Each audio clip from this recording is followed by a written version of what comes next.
ചാക്കോച്ചൻ എന്നെ അത്ഭുതപ്പെടുത്തിയത് ഇത് ഷൂട്ട് ചെയ്ത സമയത്ത് ചാക്കോച്ചൻ അവിടെ റോക്കും കേട്ടോണ്ടിരിക്കും. ഞാൻ ഞെട്ടിപ്പോയി. ഞാൻ ചാക്കോച്ചോട് ചോദിച്ചു, ചാക്കോച്ചൻ പറഞ്ഞു അവിടെ ആ സമയം വരുമോ എന്ന് പറഞ്ഞു. ആ സമയം വരുമെന്ന് പറഞ്ഞു. അപ്പം കറക്റ്റായിരുന്നു. ശരിക്കും ഒപ്റ്റിക്കലി കുറേ സാധനം ചെയ്തിട്ടുണ്ട്. അപ്പം ശരിക്കും ആദ്യം തിയേറ്ററിലേക്ക് വിട്ടപ്പോൾ അത് ആ വെർഷൻ പോയില്ല. വെർഷൻ പോയില്ലെന്ന് വെച്ച് കഴിഞ്ഞാൽ പാച്ച് അപ്ലോഡ് ചെയ്യാൻ പറ്റിയില്ല ആദ്യം പോയപ്പോൾ. അപ്പം ചമൻ ആകെ ഡിസ്റ്റർബ്ഡായി. കാരണം വെച്ച് കഴിഞ്ഞാൽ അവൻ അത്രയും ആണ് ആ ഫൈറ്റ് ചെയ്തു വെച്ചിരുന്നത്. പക്ഷെ എന്നിട്ട് പോലും ആൾക്കാർ അറിഞ്ഞില്ല. അത് 2 ദിവസം കഴിഞ്ഞ് അത് കറക്റ്റ് ചെയ്തു നമ്മള്. ഫസ്റ്റ് ഡേ ഇല്ല. ഫസ്റ്റ് ഡേ ആ ഒപ്റ്റിക്കൽ അത് ബ്രില്യൻ്റ് ആണ്. ലേയ ശരിക്കും ഹോസ്പിറ്റലിൽ നിന്ന് വന്നിട്ടാണ് ആ ഫൈറ്റൊക്കെ ചെയ്തിരിക്കുന്നത്. എന്നിട്ട് റിയലായിട്ട് പോയി ലേയുടെ തല ഇടിക്കുന്നുണ്ട് അവിടെ പോയാൽ. അത് റിയലാണ്. അപ്പം ഞാൻ പറഞ്ഞു ഡൂപ്പിട്ട് ചെയ്യാന്ന് പറഞ്ഞിട്ട് പോലും താല്പര്യമില്ലെങ്കിൽ പോലും ഇത്ര വയ്യാത്തപ്പോൾ നമ്മൾ ആ ബുദ്ധിമുട്ടിക്ക് ശരിയല്ല. പുള്ളിയെ പറഞ്ഞില്ല, ഞാൻ ചെയ്തോളാം എന്നിട്ട് അത്രയ്ക്ക് വയ്യ. എന്നിട്ട് ഇങ്ങനെ ഷോട്ട് എടുത്ത് കഴിഞ്ഞാൽ കുനിഞ്ഞിരിക്കും. അത്രയ്ക്ക് വയ്യാതെ അങ്ങനെയൊക്കെ എടുത്തത്. രാവിലെ 5:15 ആക്സിഡൻറ്റ് ഇടിക്കുന്ന പോർഷൻ എടുക്കുന്നത്. അതിന് ബാക്കിയെല്ലാ പോർഷൻ എടുത്തു. ഇടിക്കുന്ന പോർഷൻ രാവിലെ 5:15 എടുക്കുന്നത്. അപ്പം ലോറി കൊണ്ടുവന്ന് ഇടിക്കും. ശരിക്കും പറഞ്ഞാൽ ഈ കാറ് ജസ്റ്റ് ഒന്ന് അനങ്ങിയത് മാത്രമേ ഉള്ളൂ. നമ്മൾ അന്താളിച്ച് പോയി, തകർന്നു പോയി അവിടെ. കാരണം വെച്ച് കഴിഞ്ഞാൽ ഈ സമയമില്ല, നേരം വെളുത്തോണ്ടിരിക്കുന്നു. അപ്പം പിന്നെ അത് കഴിഞ്ഞിട്ട് ഈ ഇടിച്ച് കിടന്നിട്ടുള്ള പോർഷൻസ് എടുക്കണം. അപ്പം അതെല്ലാം ഹാൻഡിലിൽ റൂബിയുടെ ഒരു ബ്രില്യൻസ് ആണ് അത്.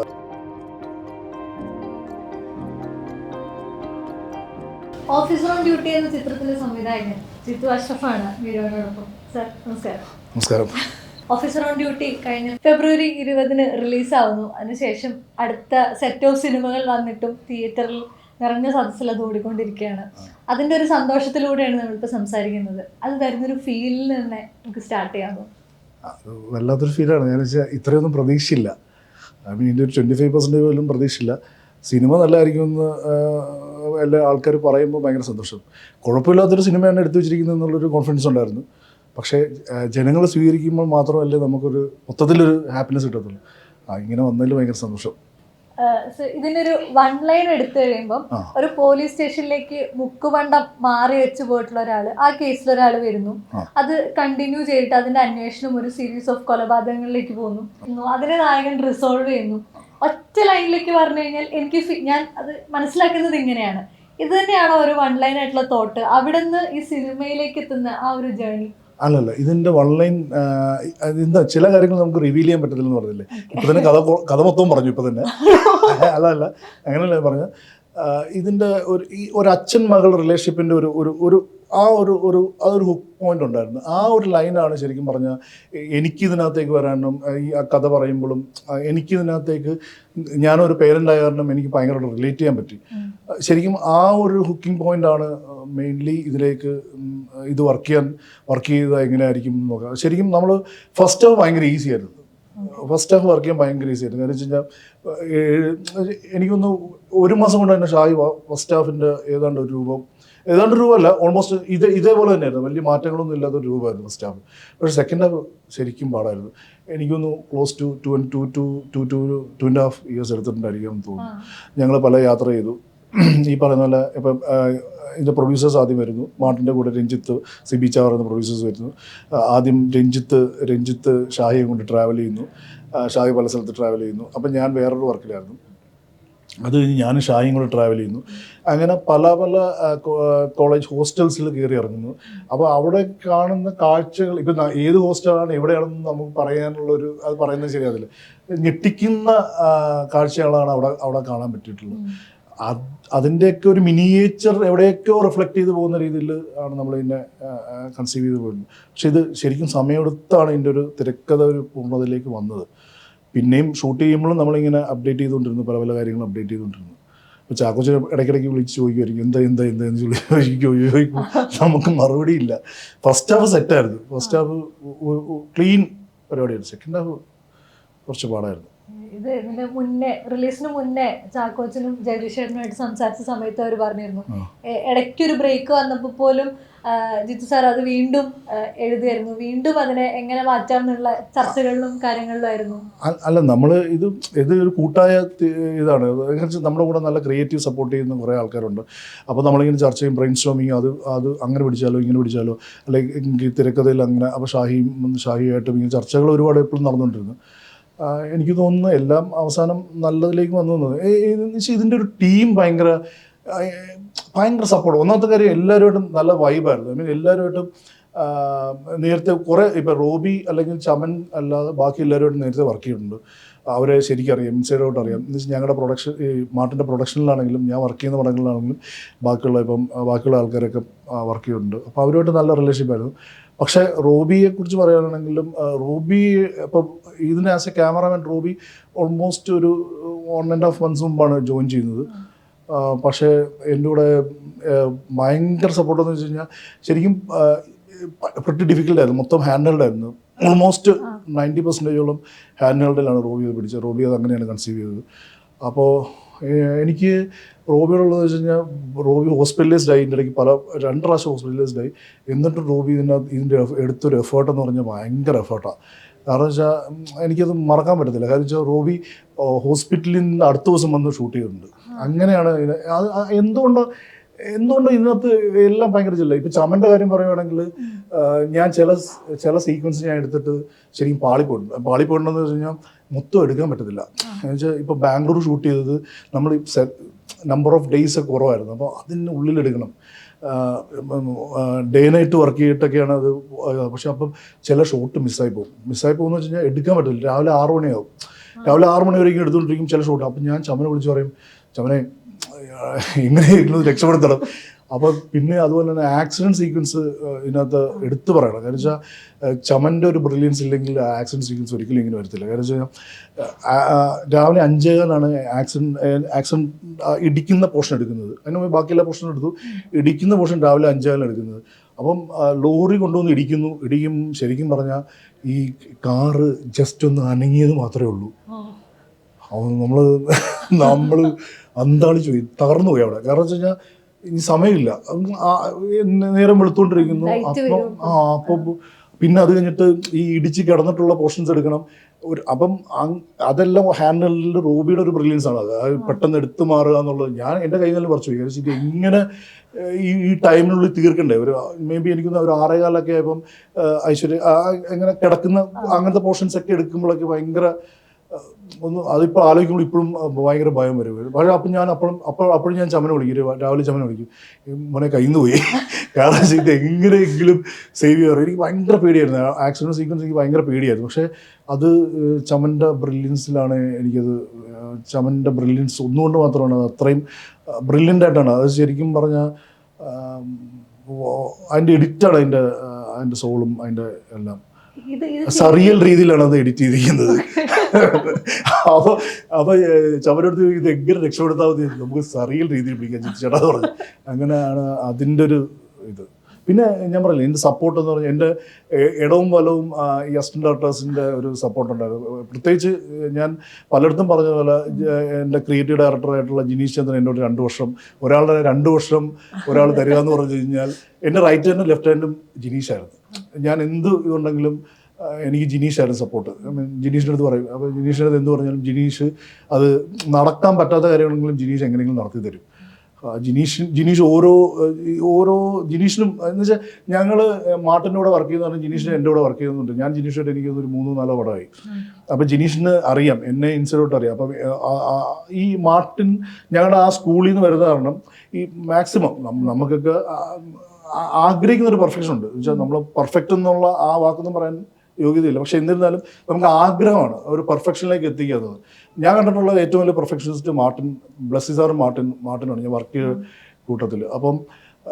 അപ്പോൾ ഈ പെർഫെക്ഷന് വേണ്ടി ഇങ്ങനെ മാർട്ടിന് ഓരോ കാര്യങ്ങൾ ശ്രമിക്കുന്നത് നമ്മൾ കണ്ടുപിടിക്കുമ്പോൾ നമുക്കും അതൊരു ഇൻസ്പിറേഷനുമാണ്. നമ്മളത് ഇമിറ്റേറ്റ് ചെയ്യാൻ ശ്രമിക്കാറുണ്ട്. പക്ഷെ നമ്മൾ അവിടെ നിന്ന് ഒരിക്കലും എത്തിയിട്ടില്ലെങ്കിൽ പോലും അപ്പം ആ കൂട്ടത്തിലുള്ളതാണ് ജിനീഷും. അപ്പം ജിനീഷിനും അറിയാം. അപ്പം ജിനീഷും ഇപ്പം ഞാൻ വിട്ടുപോയ കാര്യമാണെങ്കിലും അത് ജിനീഷ് എങ്ങനെയെങ്കിലും അത് പെർഫെക്റ്റ് ആക്കാൻ ജിനീഷ് നോക്കി. ഈവൻ ഡബ്ബിങ്ങിൻ്റെ ചില പോർഷൻസിലൊക്കെ ആണെങ്കിൽ ഡബ്ബിങ്ങിൽ അവസാനം ഡബ് ചെയ്തൊക്കെ കയറ്റിയിട്ടുണ്ട് ചില കാര്യങ്ങൾ. അത് ഭയങ്കരമായിട്ട് ഗുണം ചെയ്തിട്ടുണ്ട് സിനിമയ്ക്ക്. ഈ കൂട്ടുകെട്ട് എന്ന് പറയുന്നത് ഇപ്പൊ നേരത്തെ പറഞ്ഞ പോലെ നിങ്ങളുടെ എല്ലാ സിനിമകളിലും ഈ കൂട്ടുകെട്ട് വരുന്നുണ്ട്. ഡെഫിനറ്റ്ലി. അത് ഒറ്റയ്ക്ക് ഒരു സിനിമ ഉണ്ടാക്കാൻ ഒരിക്കലും എനിക്ക് തോന്നുന്നില്ല. ഒറ്റയ്ക്ക് ഒരു സിനിമ ആർക്കെങ്കിലും ഉണ്ടാക്കാൻ പറ്റുമോ? അത് ഭയങ്കര വേറൊരു ചിന്താഗതിയായിരിക്കും. പക്ഷെ കൂട്ടുകെട്ടിലൂടെ സിനിമ ഉണ്ടല്ലോ. കാരണം ചർച്ചകൾ ചിലപ്പോൾ നമ്മൾ പറയുന്ന ഭയങ്കര മോശം ഐഡിയ ആയിരിക്കും. പക്ഷേ നമുക്ക് ചില സ്ഥലത്ത് നമുക്കത് പറയാൻ പറ്റത്തുള്ളൂ. മറ്റേ വേറൊരു സ്ഥലത്ത് എന്ന് പറയാം ഇവനെന്താ പറയുന്നത് തോന്നും. പക്ഷെ ഒരു സെറ്റ് ഓഫ് പീപ്പിളിൻ്റെ ഇടയ്ക്ക് ഇരുന്ന് നമുക്ക് ചില കാര്യങ്ങൾ നമുക്ക് ഭയങ്കര ഒരു ഞങ്ങളുടെ അങ്ങോട്ടും ഇങ്ങോട്ടും കൊടുത്തും വാങ്ങിയും അങ്ങനത്തെ രീതിയാണ്. അപ്പം ഒരാൾ ഞാൻ പെട്ടെന്ന് എപ്പോഴും കയറി ഒരാൾ ഒരു ഐഡിയ പറയുമ്പോൾ കയറി പെട്ടെന്ന് വെട്ടും. അപ്പോൾ എൻ്റെ അടുത്ത് മാറ്റം പറയും, എടോ അങ്ങനെയല്ല, അത് എന്താ പറയുന്നതെന്ന് മൊത്തം കേൾക്കേണ്ടെന്ന് പറയും. അപ്പം അതാണ് അതിൻ്റെ കറക്റ്റ്. കാരണം വെച്ച് കഴിഞ്ഞാൽ അപ്പോൾ ചിലപ്പോൾ ആ ഐഡിയയിൽ വേറെ എവിടെ നിന്നെങ്കിലും ഒരു സാധനം കിട്ടും. അതൊക്കെയാണ് നമ്മുടെ ലേണിംഗ് പ്രോസസ്സ്. അപ്പോൾ നമ്മൾ ആ ലേണിംഗ് ആ ഒരു ഡിസ്കഷൻ ഭയങ്കര രസമായി. ഷാഹിക്കും ഭയങ്കര ഐഡിയ ഉള്ള, ഭയങ്കര ക്രിയേറ്റീവായിട്ട് ഭയങ്കര മാർട്ടിനാണെങ്കിലും ജിനീഷാണെങ്കിലും. അപ്പം നമ്മളിങ്ങനെ ഇരുന്ന് അങ്ങനെയാണ് ഒരു സംഭവം ഉരുത്തിരിഞ്ഞു വരുന്നത്. ഈ സ്റ്റോറി ടെല്ലിംഗ് എന്ന് പറയുന്നത് ഭയങ്കര രസമുള്ള ഒരു പരിപാടി കൂടെയല്ലേ. ഈ കൂട്ടുകെട്ടിലൊക്കെ നിങ്ങളുടെ എല്ലാവരുടെയും ഒരു പ്രത്യേകത നിങ്ങളെല്ലാം നല്ല സ്റ്റോറി ടെല്ലേഴ്സ് ആവുന്നു എന്നുള്ളതാണ്. ഈ സ്റ്റോറി ടെല്ലേഴ്സ് എന്ന് ഉദ്ദേശിക്കുന്നത് എങ്ങനെയാണ്? സിനിമയിലൂടെ ആണെങ്കിലും ഞാൻ മുന്നേ ഒരു ഫേസ്ബുക്കിൽ ഒരു പോസ്റ്റ് വായിച്ചിരുന്നു. ഒരു ക്ലൈമാക്സ് ജിത്തു സാറ് പറഞ്ഞ് അത് നരേറ്റ് ചെയ്തത് കേട്ട് ആള് ഭയങ്കരമായിട്ട് ഞെട്ടി. പിന്നീട് കണ്ടിട്ടില്ലായിരുന്നു? ഇല്ല, എനിക്കറിയില്ല. ഞാൻ ഭയങ്കര മോശമായിട്ട് കഥ പറയുന്ന ഒരാളാണ്. അതുകൊണ്ട് ഞാൻ ആരാഗ്രഹം. പക്ഷെ ജഗദീഷ് ചേട്ടൻ പറഞ്ഞു, എനിക്കത് അത്ഭുതം തോന്നി. ഞാൻ ജഗദീഷ് ചേട്ടൻ വിളിച്ചിട്ട് ഞാൻ ജഗദീഷ് ചേട്ടനോട് ഫോണിലാണ് കഥ പറയുന്നത്. ഞാൻ ജഗദീഷ് ചേട്ടൻ ചോദിച്ചു, ഞാൻ ഭ്രമം ജഗദീഷ് ചേട്ടനോട് ഒരുമിച്ച് വർക്ക് ചെയ്യുന്നുണ്ട്. അപ്പം തന്നെ നല്ല സിങ്കായിരുന്നു. അപ്പോൾ ജഗദീഷ് ചേട്ടൻ ചേട്ടാ ഞാൻ എവിടെയാണ് ഞാൻ വന്ന് കഥ പറയുന്നത്? അപ്പോൾ ജഗദീഷ് ചേട്ടൻ പറഞ്ഞു വേണ്ട, ഇത് ഫോണിൽ കൂടെ പറയാൻ. ഞാൻ ഫോണിൽ കൂടെ നറേറ്റ് ചെയ്തു. അപ്പോൾ ജഗദീഷ് ചേട്ടൻ ഭയങ്കര, ഞാൻ ഫോണിൽ കൂടെ നറേറ്റ് ചെയ്തപ്പോൾ ഓക്കെ ആയിരുന്നു. ചിലപ്പോഴൊക്കെ പണ്ട് ഞാനിങ്ങനെ കഥ പറയുമ്പോൾ എനിക്ക് കറക്റ്റായിട്ട് ഞാൻ എന്താ വെച്ച് കഴിഞ്ഞാൽ ഒരു കഥയുടെ ലേക്ക് കിടക്കുമ്പോൾ എനിക്ക് വേറെ എന്തെങ്കിലും പറയാൻ തോന്നും. ഞാൻ പിന്നെ അങ്ങോട്ട് പോകും. അതുകൊണ്ട് ഞാനൊരു നല്ലൊരു കഥ പറയുന്ന ആളാണെന്ന് എനിക്ക് തോന്നിയിട്ടില്ല. അതാരാണ് ക്ലൈമാക്സ് ഞാനങ്ങനെ പറയുന്നത് എനിക്കറിയില്ല. ഞാൻ പല സ്ഥലത്തും ഇതിൽ പോയി ഇരിക്കാറുണ്ട്, കഥകൾ ചർച്ച ചെയ്യാറുണ്ട് പല ആൾക്കാർക്ക് വേണ്ടി. എന്നുവെച്ചാൽ എല്ലാം പിന്നണിയിലാന്നേ ഉള്ളൂ. നമ്മൾ മുന്നോട്ട് വരാതെ പിന്നണിയിൽ കുറേ ക്രിയേറ്റീവ് പ്രോസസ്സാണ്. അത് ഭയങ്കര രസമുള്ള ഒരു പ്രോസസ്സാണ്. എനിക്കത് ഭയങ്കരമായിട്ട് ഞാൻ എൻജോയ് ചെയ്യുന്നൊരു പ്രോസസ്സാണ്. അതിൽ ഞാൻ പല ആൾക്കാരോട് ഒരുപാട് ആൾക്കാരോട് ഇരുന്നുണ്ട്. ഇപ്പം ആരാണ് എന്താണെന്നുള്ളതല്ല, പക്ഷെ അതൊരു നല്ല പ്രോസസ്സാണ്. കാര്യം നമുക്ക് ലേൺ ചെയ്യാം, നമുക്ക് അപ്ഡേറ്റ് ചെയ്യാൻ പറ്റുന്ന ഒരു ഇതായിട്ടാണ് എനിക്ക് തോന്നിയിട്ടുള്ളത്. പിന്നണിയിലുള്ള പ്രവർത്തനം പറഞ്ഞപ്പോ ബ്ലസ്സി സാറിന് നേരത്തെ പറഞ്ഞ പോലെ ബ്ലസ്സി സാറിന്റെ അസിസ്റ്റന്റ് ആയിരുന്നു. പിന്നീട് ഒരുപാട് സിനിമകളിൽ അസോസിയേറ്റ് ആയിട്ടുണ്ട്, സെക്കൻഡ് യൂണിറ്റ് ഡയറക്ടർ ആയിട്ടുണ്ട്. ഈ പുറകിലുള്ള ഈ പ്രവർത്തനമില്ല, പ്രത്യേകിച്ചും ഈ സംവിധായകന്റെ കൂടെയുള്ള റോളുകൾ, അത് ഒരു കാലഘട്ടത്തിൽ നമ്മൾ അതിനെ അത്ര അഡ്രസ് ചെയ്തിട്ടില്ല. ആ ആളുകളെ നമ്മൾ അത്ര ഓർത്ത് വെക്കാറില്ല. പക്ഷെ ഇപ്പൊ കുറച്ചുകൂടെ നമ്മൾ ആളുകളെ ഐഡന്റിഫൈ. ശരിക്കും പറഞ്ഞത് പറയണം. കാരണം വെച്ച് കഴിഞ്ഞാൽ ഈ ഇപ്പം നമ്മുടെ കൂടെ മാട്ടപ്പണി എടുക്കുന്ന ആളാണ് അസിസ്റ്റന്റ് ഡയറക്ടേഴ്സ്. അസിസ്റ്റന്റ് ഡയറക്ടേഴ്സിനെ എല്ലാവരും കാണാതായി പോകും. ഒരാളൊരു സിനിമ ചെയ്ത് കഴിഞ്ഞാൽ അസിസ്റ്റന്റ് ഡയറക്ടേഴ്സിനെ മറക്കുന്നു. നമുക്ക് ഭയങ്കര സങ്കടം തോന്നാറുണ്ട്. ഇപ്പം എൻ്റെ ആഗ്രഹം ഞാനത് പറയണമെന്നാണ്. ഞാനിതിനെ ഭയങ്കരമായിട്ട് എതിർക്കുന്നത്. കാരണം വെച്ചാൽ നമ്മുടെ കൂടെ കുറേ നാളിൽ നിന്ന് അതുപോലെ പോലെ പണിയെടുക്കുന്നതാണ് അസിസ്റ്റന്റ് ഡയറക്ടേഴ്സ്, അല്ലെങ്കിൽ അസിസ്റ്റന്റ് ക്യാമറാമാന്, അല്ലെങ്കിൽ ഒരു സെറ്റ് ഓഫ് എഡിറ്റ് കഴിയുമ്പോൾ ആ എഡിറ്റേഴ്സിൻ്റെ അസിസ്റ്റന്റ് ഡയറക്ടേഴ്സ് ഒരിക്കലും ഉറങ്ങാറില്ല, ലിറ്ററലി ഉറങ്ങാറില്ല. അവരെ കുറിച്ചൊന്നും ആരും പരാമർശിക്കാത്തതിനും ശരിക്കും പറഞ്ഞ് സങ്കടം തോന്നാറുണ്ട്. അതിൻ്റെ എഫേർട്ട് ഭയങ്കരമാവും. മറ്റേ ബാക്കിയുള്ളവരൊക്കെ വന്നു പോകുന്നു, ലൈം ലൈറ്റിൽ നിൽക്കുന്നു, അവർക്കൊക്കെ ക്രെഡിറ്റ് കിട്ടുന്നു. പക്ഷേ ഈ അസിസ്റ്റന്റ് ഡയറക്ടേഴ്സ് അല്ലെങ്കിൽ അസിസ്റ്റന്റ് ക്യാമറമാൻ, അസിസ്റ്റന്റ് എഡിറ്റേഴ്സിനൊന്നും ഒരിക്കലും ക്രെഡിറ്റ്, ഈവൻ ആർട്ടിലെ ആൾക്കാരെ പോലും. എനിക്ക് ഇവരുമായിട്ട് ഭയങ്കര സിങ്ക് ആയത് കാരണം എനിക്ക് ഭയങ്കര എൻ്റെ സെറ്റ് എന്ന് ഞാൻ പറഞ്ഞില്ല, ഞങ്ങളുടെ സെറ്റ് ഭയങ്കര നല്ല സെറ്റായിരുന്നു. എന്ന് വെച്ചാൽ പലരും വന്നിട്ട് എല്ലാവരും ഈക്വലാണ്. അതിനകത്ത് അവിടെ ഒരാൾ വലുത് ഒരാൾ ചെറുത് ഒരു രീതിയിലും ഇല്ല. ഞാനും അത് റോബി അതെ. ഞാൻ അസോസിയേറ്റായിട്ട് വർക്ക് ചെയ്യുമ്പോൾ ഭയങ്കര വയലൻ്റ് ആയിരുന്നു എന്ന് പറയാറുണ്ട്. പക്ഷെ ഞാൻ ഡയറക്ടറായിട്ട് ഭയങ്കര സോബറായിരുന്നു. ആരും ഒന്നും പറയത്തില്ലായിരുന്നു. റോബിയാണ് തങ്കപ്പെട്ട മനുഷ്യനെ. എനിക്ക് തോന്നുന്നു ഞാൻ എൻ്റെ ഫിലിം ലൈഫിൽ കണ്ടിട്ടുള്ള ഏറ്റവും ജം ഓഫ് എ പേഴ്സണാണ് റോബി. ഈ സിനിമയിലേക്ക് തന്നെ വന്നു കഴിഞ്ഞാൽ അതിൽ ചാക്കോച്ചന്റെ കഥാപാത്രം അത് 3 ഫേസുകളിലൂടെയാണ് പോകുന്നതെന്ന് മുന്നേ പറഞ്ഞിട്ടുണ്ടായിരുന്നു. അതിൽ തന്നെ ഏറ്റവും ഹൈ തരുന്ന ഒരു പോയിന്റിൽ ചാക്കോച്ചൻ പാനിക് ആവുന്ന ഒരു സീനുണ്ട്. അത് ക്രിയേറ്റ് ചെയ്യുന്നതിലും ഒക്കെ ആ ഒരു ഹൈ കിട്ടിയിട്ടുണ്ടെന്ന് പറഞ്ഞു. അതിൽ നമ്മൾ ഇത്രയും കാലം കണ്ട ചാക്കോച്ചനെ ആവുന്നില്ല അവിടെ കാണുന്നത്. സിനിമയിൽ പോലും തുടക്കത്തിൽ നമുക്കൊരു ദേഷ്യം തോന്നുന്ന കഥാപാത്രം എൻറ്റയർലി എംപതൈസിങ് ഫീൽഡിലേക്ക് മാറുകയാണ് അവിടെ. ആ പെർഫോമൻസും ഭയങ്കരമായിട്ട് ആളുകളെ ഹുക്ക് ചെയ്തിട്ടുണ്ട്. ആ പെർഫോമൻസും അതിൻ്റെ ആ ഒരു ക്രിയേഷനും ആ ഒരു കൊറിയോഗ്രഫി എനിക്കും ഏറ്റവും ഇഷ്ടപ്പെട്ട അതിനകത്ത് കുറച്ചൊക്കെ കട്ട് ചെയ്ത് പോയിട്ടുണ്ട്. പക്ഷേ എനിക്ക് ഒരു ഷോട്ട് പോലെ അതിനകത്ത് കട്ട് ചെയ്ത് പോകാൻ ഭയങ്കര നമ്മുടെ മനസ്സിങ്ങനെ കിടന്ന് വിമ്പും. ശരിക്കും എനിക്കും 5ാമത്തെ ദിവസമാണ് അത് ഷൂട്ട് ചെയ്തത്. ആക്ച്വലി ആ സീക്വൻസ് ഷൂട്ട് ചെയ്തത് 5ാമത്തെ ദിവസമാണ്. ശരിക്കും അത് ആദ്യം ഞാൻ ഇവിടെ വേറെ ഒരു ഇൻ്റർവ്യൂവിൽ പറഞ്ഞതാണ്, ഞാനത് പാളിപ്പോയതാണ്, ശരിക്കും അത് പാളിപ്പോയതാണ്.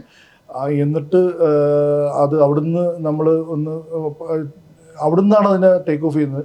ശരിക്കും എൻ്റെ ഒരു മൊമെൻ്റ് എന്ന് പറഞ്ഞു കഴിഞ്ഞാൽ ആ സീൻ പൊക്കിയെടുത്തതിലുള്ളതാണ്. കാരണം വെച്ച് കഴിഞ്ഞാൽ അത് എനിക്ക് ഭയങ്കര കോൺഫിഡൻസ് തന്നെയാണ്. പിന്നെ ഞാൻ ഇത് ശരിക്കും ഹോംവർക്ക് ചെയ്തതാണ്. ഞാൻ ആ സീൻ ഞാൻ ഹോംവർക്ക് ചെയ്തിട്ടുണ്ട്. ഐ മീൻ വേറെ ഞാൻ പറയില്ലേ, ഫസ്റ്റ് ഹാഫ് കമ്പാരിറ്റീവ്ലി ഭയങ്കര ഈസി ആയിരുന്നു ഷൂട്ട് ചെയ്യാൻ. ഫസ്റ്റ് ഹാഫ് ഏതാണ്ട് മനപ്പാടമായിരുന്നു. ഐ മീൻ നമ്മൾ മഗപ്പ് ചെയ്ത് എല്ലാം പഠിച്ചു വെക്കുന്നതെന്ന് പറഞ്ഞ പോലെ ഇന്നതാണ് ക്ലാരിറ്റി ഭയങ്കരമായിരുന്നു. ഫസ്റ്റ് ഹാഫിന് ഭയങ്കര ക്ലാരിറ്റി ആയിരുന്നു. അതുകൊണ്ട് ഭയങ്കര ഈസി ആയിരുന്നു ഷൂട്ട് ചെയ്യാൻ. ഇപ്പം ശരിക്കും പറഞ്ഞാൽ എൻ്റെ കൂടെ വർക്ക് ചെയ്തിട്ടുള്ള, എൻ്റെ അസിസ്റ്റൻ്റായിട്ട് വർക്ക് ചെയ്തിട്ടുള്ള പലരും ഡയറക്ടറായിട്ടുണ്ട്, അല്ലാതെ പല ഡയറക്ടേഴ്സും പറഞ്ഞിട്ടുണ്ട്. ആദ്യത്തെ ദിവസം ഒരു 7 ദിവസം നമുക്ക് നേരെ നിൽക്കാൻ പറ്റില്ല, കാലിങ്ങനെ വരച്ചോണ്ടിരിക്കുന്നു പറഞ്ഞിട്ടുണ്ട്. വലിയ വലിയ ഡയറക്ടേഴ്സ് വരെ പറഞ്ഞിട്ടുണ്ട്.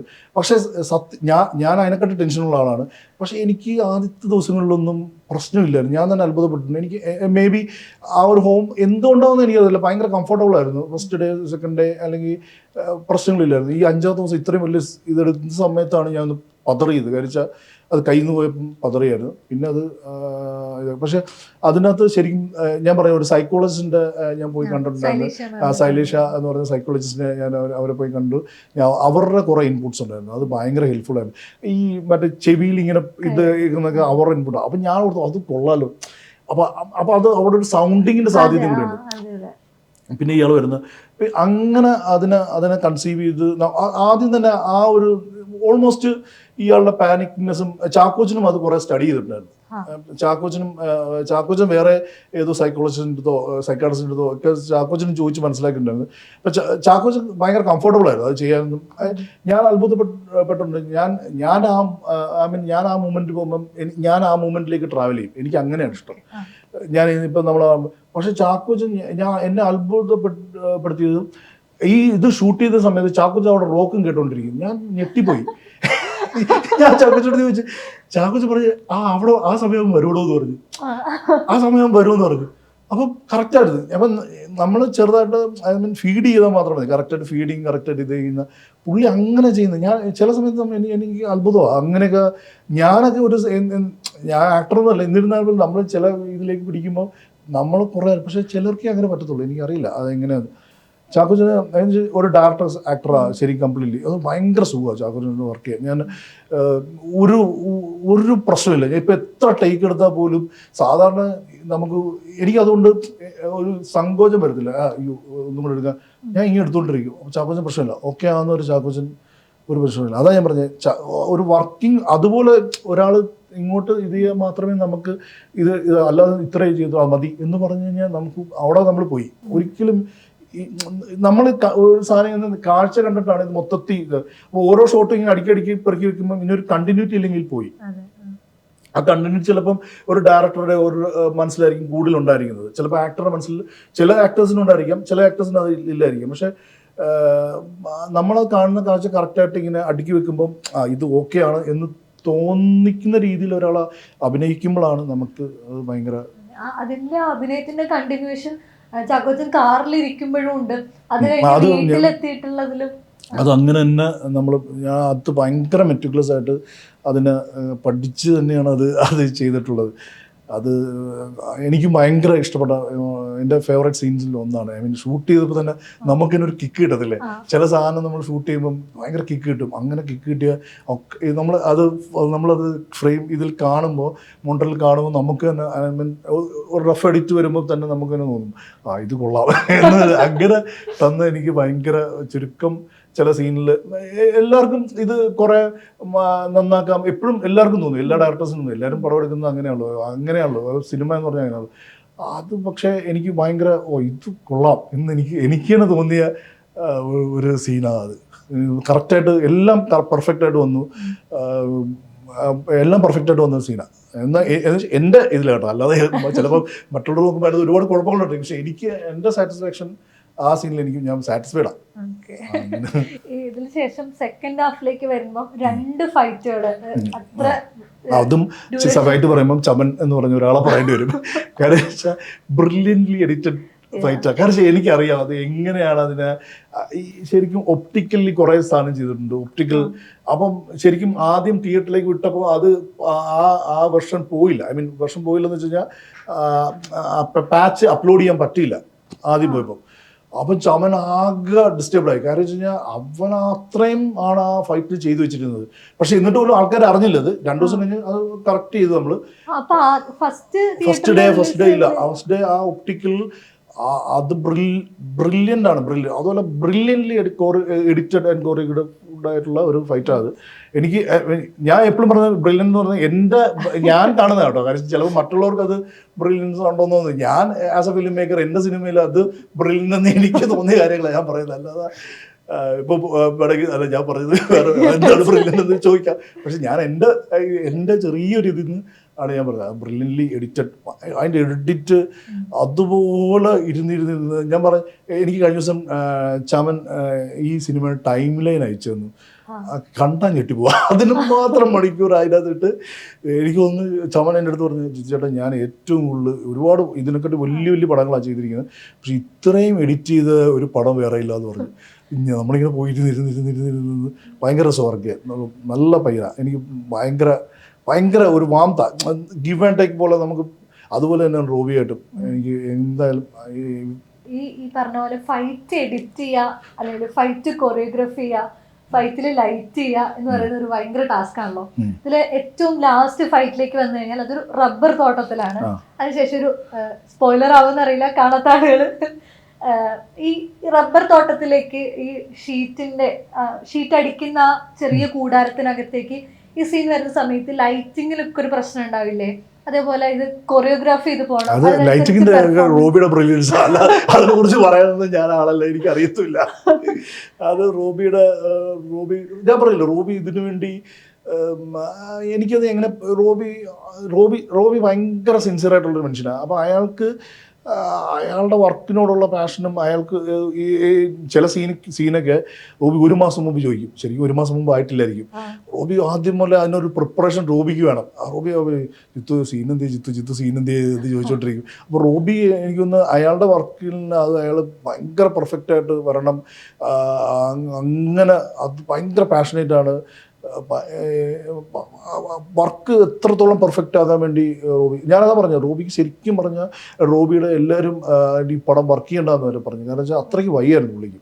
ഹോസ്പിറ്റലൈസ്ഡ് ആയി എല്ലാവരും പേടിച്ചു പോയി. എന്നിട്ടും പുള്ളി വന്ന് വർക്ക് ചെയ്യുന്ന പറഞ്ഞു കഴിഞ്ഞാൽ ഞങ്ങൾ ഭയങ്കര സിങ്കായിരുന്നു. എനിക്കത് അങ്ങനെ ഒരു നല്ല സിനിമ ഉണ്ടാകത്തുള്ളൂ. ഏകദേശം നല്ല സിനിമ എന്ന് ഒരു സിങ്ക് തമ്മിലൊരു സിങ്ക് ഉണ്ടെങ്കിൽ ആണ്.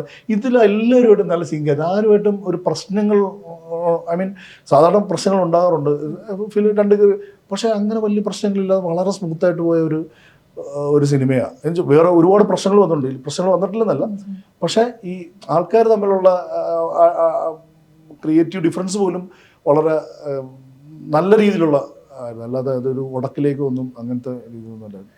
ഇതിലെ വില്ലൻ ഗ്യാങ് ഉണ്ട്, അവര് ഉണ്ടാക്കിയ ഒരു ഇമ്പാക്ട് ഭയങ്കര ഭീകരാണ്. അതില് ഒരു കൂട്ടം ആളുകൾ പുതുമുഖങ്ങൾ കൂടെയാണ്. അത് തരുന്നൊരു ഫ്രഷ്നെസ്സും ഉണ്ട്. ഇവരെങ്ങനെയാണ് കണ്ടെത്തുന്നത്? ഇവരിന്നുണ്ടായിട്ടുള്ള ഒരു ഇൻപുട്ട് എന്തൊക്കെ? ശരിക്കും ഓഡിഷൻ ചെയ്തിട്ടാണ് ഞാൻ ഒരുപാട് പ്രാവശ്യം ഓഡിഷൻ ചെയ്തു, വീണ്ടും കുറേ പ്രാവശ്യം നോക്കിയിട്ട് തന്നെയാണ് ശരിക്കും ആദ്യത്തെ കുറച്ച് സംഭവങ്ങളൊക്കെ എടുത്തപ്പോൾ അത്രയ്ക്ക് അങ്ങോട്ട് കറക്റ്റായിട്ട് ഇത്. പക്ഷെ പോകെയാണ് അവർ ഇതിലേക്ക് ഗ്രൂവിലേക്ക് വന്നത്. ആദ്യം കുറച്ച് ഇൻഹിബിഷൻസ് ഉണ്ടായിരിക്കുമല്ലോ. കാരണം വെച്ചാൽ അതിൽ നിന്ന് പുറത്തു വരാനും ആ ഷെല്ലിൽ നിന്ന് നമ്മൾ ഇവർക്ക് ആക്ടിംഗ് വർക്ക്ഷോപ്പൊക്കെ എല്ലാം കൊടുക്കുകയൊക്കെ ചെയ്തായിരുന്നു. എന്നിരുന്നാൽ പോലും ഈ ഫ്രെയിമിൻ്റെ മുമ്പിൽ ഇരിക്കുമ്പം ഞാൻ ഒറ്റ കാര്യം പറഞ്ഞോളൂ, ഈ ഫ്രെയിമിൻ്റെ മുമ്പിൽ നിന്നിട്ട് ഈ സംസാരങ്ങളും അതെനിക്ക് ഭയങ്കര ഡിസ്റ്റർബൻസാണ്. ഐ മീൻ അത് നിങ്ങൾ കംപ്ലീറ്റ്ലി ഇമ്മേഴ്സ്ഡ് ആയിട്ട് അവിടെ നിങ്ങൾ ആ ക്യാരക്ടറായിട്ട് നിന്ന് കഴിഞ്ഞാൽ നിങ്ങൾക്കത് കിട്ടും. പക്ഷെ അവിടെ വെച്ച് ഇവർ തമ്മിൽ നല്ല ഫ്രണ്ട്ഷിപ്പുള്ള ഗ്യാങ്ങാണ്. ഐ മീൻ ഇവർ തമ്മിൽ നല്ല ക്ലോസാണ്. അത് തന്നെ ഭയങ്കര സന്തോഷമാണ്. എന്നുവെച്ചാൽ ആർക്കും ഈഗോ ഇല്ല, മറ്റേ ആളെ കട്ടി റോള് കൂടുതലൊന്നും അങ്ങനൊന്നും ഇല്ല. ഇവർ തമ്മിൽ നല്ല സിങ്കായിട്ട് എനിക്ക് തോന്നിയിട്ടുള്ളൂ. ഇപ്പോഴും അവർ തമ്മിൽ ഭയങ്കര ഫ്രണ്ട്സാണ്. അപ്പോൾ ഇവർ തമ്മിൽ ഇതിൻ്റെ ഞാൻ ആ കാര്യത്തിൽ മാത്രമേ ആകെ ദേഷ്യപ്പെട്ടുള്ളൂ. കാരണം ഇതിൻ്റെ മുമ്പിൽ ഫ്രെയിമിന് മുമ്പിൽ സംസാരിക്കാൻ എനിക്ക് ഇഷ്ടമല്ല. കാരണം ആ സമയത്ത് ആ ക്യാരക്ടർ ആകുക അല്ലെങ്കിൽ അങ്ങനെ പിടിക്കുക എന്നുള്ളൂ. ഫ്രഷേഴ്സ് അല്ലേ. ഇപ്പോൾ വിശാഖിനെ പോലെ എസ്റ്റാബ്ലിഷ് ആയിട്ടുള്ള ഒരാളാണെന്ന് കുഴപ്പമില്ല. പക്ഷെ വിശാഖ് ഭയങ്കര ഇവരെയൊക്കെ ടേക്ക് കെയർ ചെയ്ത രീതിയിലാണ് വിശാഖ്. വിശാഖിന്റെ ഒരു ട്രാൻസ്ഫോർമേഷൻ ഈ ഓഫീസറിന് ശേഷം ആളുകൾ കൂടുതലായിട്ട് അതെ സംസാരിക്കും. അതെ അതെ, അത് സന്തോഷമുണ്ട്. ഒരാളെ റെക്കഗ്നൈസ് ചെയ്യുമ്പം അതിൻ്റെ ഒരു ഐ മീൻ നമ്മളതിൻ്റെ ഒരു ഭാഗമാണല്ലോ, അല്ലെങ്കിൽ നമ്മളാണല്ലോ അതിൻ്റെ ഒരു ക്യാപ്റ്റൻ എന്ന് വേണമെങ്കിൽ പറയാവുന്ന ഒരാൾ. പക്ഷെ അങ്ങനെ ഒരാൾക്ക് നമുക്ക് ഭയങ്കര ഹാപ്പിയായി. ഇനി ആർക്ക് ഇതിനകത്ത് ഇത് കിട്ടുന്നത് എനിക്ക് ഭയങ്കര ഹാപ്പിയാവും. ആരെ കുറിച്ച് പറഞ്ഞാലും എനിക്കത് ഭയങ്കര സന്തോഷമാണ്. കാരണം വെച്ചാൽ നമ്മളാണല്ലോ അതിൻ്റെ ഒരു എനിക്കത് ഭയങ്കര എല്ലാവരുടെ കാര്യത്തിലും. ഇപ്പം ഐശ്വര്യയെക്കുറിച്ച് പറയുമ്പോഴും എനിക്ക് ഭയങ്കര സന്തോഷമാണ്. ലയയെക്കുറിച്ച് പറയുമ്പോഴും റംസാനെ ഇതുപോലെ കണ്ടിട്ടില്ലെന്ന് പലരും പറഞ്ഞിട്ടുണ്ട്. അപ്പം നമ്മൾ ആ ഒരു എഫേർട്ട്. പിന്നെ വിഷ്ണുവിനെ കുറിച്ചാണ്. വിഷ്ണു ഉഗ്രൻ ആക്ടറാണ്. വിഷ്ണു ഓൾറെഡി ഒരു പടത്തിൽ അഭിനയിച്ചിട്ടുണ്ടെങ്കിലും വിഷ്ണുവിനെ എനിക്കിഷ്ടം. വിഷ്ണുവിന് കറക്റ്റായിട്ട് അറിയാം. എനിക്ക് തോന്നുന്നു ഒരുപാട് ഫീഡിങ് അല്ലെങ്കിൽ നമ്മളിങ്ങനെ പറഞ്ഞു കൊടുക്കേണ്ടാത്തൊരു ആർട്ടിസ്റ്റ് വിഷ്ണുവിനായിരുന്നു. വിഷ്ണുവിന് പെട്ടെന്ന് ക്യാച്ച് ചെയ്യുമായിരുന്നു. വിഷ്ണു എനിക്കൊന്ന് കുറച്ച് ഡ്രാമ ബേസ് ബാക്ക്ഗ്രൗണ്ടും ഐ മീൻ നല്ല എക്സ്പോഷറുള്ള പയ്യനായതുകൊണ്ടായിരിക്കും അവന് നല്ല ഒരു ഇതിനെക്കുറിച്ച് ഞാനും ഇത് എനിക്കിഷ്ടമല്ല. ഭയങ്കര ഓർഗാനിക് ആയിരുന്നു. ആക്ടിങ്ങിലൊക്കെ ഭയങ്കര ഓർഗാനിക്. അപ്പോൾ ചില സാധനങ്ങൾ കാണുമ്പോൾ നമുക്ക് തന്നെ മനസ്സറിയാന്ന് പറയില്ല. അങ്ങനെ മൂമെൻറ്റ്സ് ഒക്കെ എനിക്ക് വിഷ്ണുവിൻ്റെ നിന്ന് കിട്ടിയിട്ടുണ്ട്. വിശാഖിൻ്റെ നിന്ന് കിട്ടിയിട്ടുണ്ട്. വിശാഖിൻ്റെ ചില നോട്ടങ്ങൾ. അപ്പോൾ നോട്ടങ്ങൾ അത് മതി. അപ്പോൾ അതിൽ കൂടുതൽ വേണ്ട. വിശാഖ് ചില നോക്കുന്ന രീതിയും ചില ചിരികളും എന്തിനും തയ്യാറായിരുന്നു ഇവരെല്ലാം. ലയ ആ മോർച്ചറി ഫൈറ്റ് എടുക്കുന്ന സമയത്ത് ശരിക്കും ലയ ആ സമയത്ത് എല്ലാവർക്കും പനിയാണ് ആ സെറ്റിൽ എല്ലാവർക്കും. ലയ വേറെ യൂണിറ്റൊക്കെ വന്നാണ് ചെയ്തതൊക്കെ. അത്രയ്ക്ക് എല്ലാവർക്കും പേര് എനിക്കും പേര്. ഞാൻ ഇടയ്ക്കിടയ്ക്ക് ഇങ്ങനെ നമുക്ക് ഇരിക്കാൻ പറ്റാത്തതാണ് ഞാൻ അവിടെ മാറി ഇങ്ങനെ ഷോട്ടിൻ്റെ സമയത്ത് വന്ന് അങ്ങനെയൊക്കെയാണ് നോക്കിയത്. അപ്പോൾ ലയ ശരിക്കും ഹോസ്പിറ്റലിൽ നിന്ന് വന്നിട്ടാണ് ആ ഫൈറ്റൊക്കെ ചെയ്തിരിക്കുന്നത്. എന്നിട്ട് റിയലായിട്ട് പോയി ലയയുടെ തല ഇടിക്കുന്നുണ്ട് അവിടെ പോയാൽ. അത് റിയലാണ്. അപ്പം ഞാൻ പറഞ്ഞു ഡൂപ്പിട്ട് ചെയ്യാമെന്ന് പറഞ്ഞിട്ട് പോലും താല്പര്യമില്ലെങ്കിൽ പോലും ഇത്ര വയ്യാത്തപ്പോൾ നമ്മൾ ആ ബുദ്ധിമുട്ടിക്ക് ശരിയല്ല. ലയ പറഞ്ഞില്ല ഞാൻ ചെയ്തോളാം എന്ന് പറഞ്ഞിട്ട് അത്രയ്ക്ക് വയ്യ. എന്നിട്ട് ഇങ്ങനെ ഷോട്ട് എടുത്ത് കഴിഞ്ഞാൽ കുനിഞ്ഞിരിക്കും. അത്രയ്ക്ക് വയ്യാതെ അങ്ങനെയൊക്കെ എടുത്തതാണ്. അപ്പോൾ അതിൻ്റെ ഒരു ഡെഡിക്കേഷനൊക്കെ അതൊക്കെ കൊണ്ടായിരിക്കാം ഇവർക്ക് അക്നോളജ്മെൻറ്റ് കിട്ടുന്നത്. ഇപ്പോഴും അഭിനയിച്ച് കാണിച്ചു കൊടുക്കാൻ ഇഷ്ടമുള്ള ഒരു ഡയറക്ടറാണെന്ന് പറഞ്ഞിട്ടുണ്ട്. എനിക്കിഷ്ടമാണ്. ഞാൻ അങ്ങനെ എല്ലാ സ്ഥലത്തും അഭിനയിക്കും. ചില സ്ഥലത്ത് ഇപ്പം എല്ലാവരും ഒരേപോലെ ആയിരിക്കത്തില്ല. ചിലർക്ക് എക്സ്പീരിയൻസ് ഇല്ലാത്തപ്പം ഏറ്റക്കുറച്ചിൽ വരും. ഐ മീൻ ചിലർക്ക് അഭിനയിക്കുമ്പോൾ അങ്ങനെ സ്ഥലത്ത് ചില കയ്യിൽ നിന്ന് പോകുന്ന മൊമെൻ്റ് ഉണ്ട്. കാരണം വെച്ചാൽ നമ്മൾ ഷൂട്ട് ചെയ്തിട്ട് റെഡി ആവുന്നില്ല, ഇത് ഒരു നടക്കി പോകത്തില്ല എന്നൊക്കെ പറയുമ്പോൾ ഞാൻ അതിൻ്റെ അടുത്ത് പോയിരുന്നിട്ട് ഇങ്ങനെ ചെയ്യാൻ പറഞ്ഞിട്ട് ഞാൻ താഴും. അങ്ങനെയൊക്കെ ചെയ്തിട്ടുണ്ട്. അതല്ലാതെ പക്ഷേ എന്തറിയാം, ചിലർക്ക് സമയം കൊടുക്കണം. നമുക്ക് സമയമില്ലല്ലോ. ഐ മീൻ ഷൂട്ട് എന്ന് പറഞ്ഞാൽ നമ്മൾ അങ്ങനെയുള്ള എല്ലാവരും അഭിനയിക്കുമായിരിക്കും. പക്ഷേ ചിലർക്ക് സമയം കൊടുത്ത് പയ്യെ കൊടുത്താൽ ചിലരെ എന്ന് വെച്ചാൽ എല്ലാവരും എന്നല്ല, നമ്മൾ ഇതിനു വേണ്ടി പാഷനായിട്ട് നടക്കുന്നവർക്കൊക്കെ നമുക്ക് സമയം. പക്ഷേ പ്രശ്നം എന്ന് വെച്ചാൽ നമുക്ക് സമയം കൊടുക്കാനില്ല. നമുക്ക് ഒരാൾക്ക് വേണ്ടി പറ്റത്തില്ല. അതാണ് അതിൻ്റെ ഒരു യാഥാർത്ഥ്യം. ഞാൻ ആക്ച്വലി ആദ്യം ഞാൻ ഷൈയും കൂടെ ഒരു വള്ളംകളി പോലീസ് കഥയല്ല, ഒരു വള്ളംകളി സബ്ജക്റ്റ് ഞങ്ങളുടെ നാട്ടിലെ ആലപ്പുഴ നെഹ്റു ട്രോഫി വള്ളംകളി ബേസ് ചെയ്തിട്ടുള്ളൊരു കഥയായിരുന്നു. അത് ശരിക്കും അതിൻ്റെ പുറകെ ഒരു 2-3 വർഷം നടന്നിട്ടാണ് അതിൻ്റെ ഒരു സ്ക്രിപ്റ്റിങ്ങും പരിപാടിയൊക്കെ. അതൊരു വലിയ സ്കെയിലൊരു സിനിമയായിരുന്നു. അത് ശരിക്കും ടൊവിനോ വെച്ചിട്ട് അനൗൺസ് ചെയ്തതാണ്. ഷൂട്ട് തുടങ്ങാൻ 1 മാസം മുമ്പ് ശരിക്കും അത് നിന്ന് വന്നിട്ട് അതിൻ്റെ പ്രൊഡക്ഷനിൽ കുറച്ച് ഇഷ്യൂസ് വന്നിട്ട് പിന്നെ അത് അങ്ങോട്ട് ടേക്ക് ഓഫ് ആയില്ല. നമ്മൾ വാർത്തയിൽ കാണും, അല്ലെങ്കിൽ പിന്നെ പത്രത്തിൽ കാണും ഈ ഡ്രഗിൻ്റെ കൊണ്ട് മറ്റേ കോയമ്പത്തൂരിൽ നിന്ന് വരുന്നു, ബാംഗ്ലൂരിൽ നിന്ന് വരുന്നു, അവിടുന്ന് വരുന്നു പിടിച്ചിട്ട് അതിൻ്റെ കൂട്ടത്തിൽ ഒരു പെൺകുട്ടിയും കാണും. പക്ഷേ ഇവർക്ക് ആർക്കും ഒരു ഗിൽറ്റിനെസ് ഇല്ല ഇവർക്ക്. ഞാൻ കണ്ടതിൻ്റെ ഇത് ആരും അവർ റിപ്പൻറ്റ് ചെയ്യുന്നില്ല, റിഗ്രറ്റ് ചെയ്യുന്നില്ല.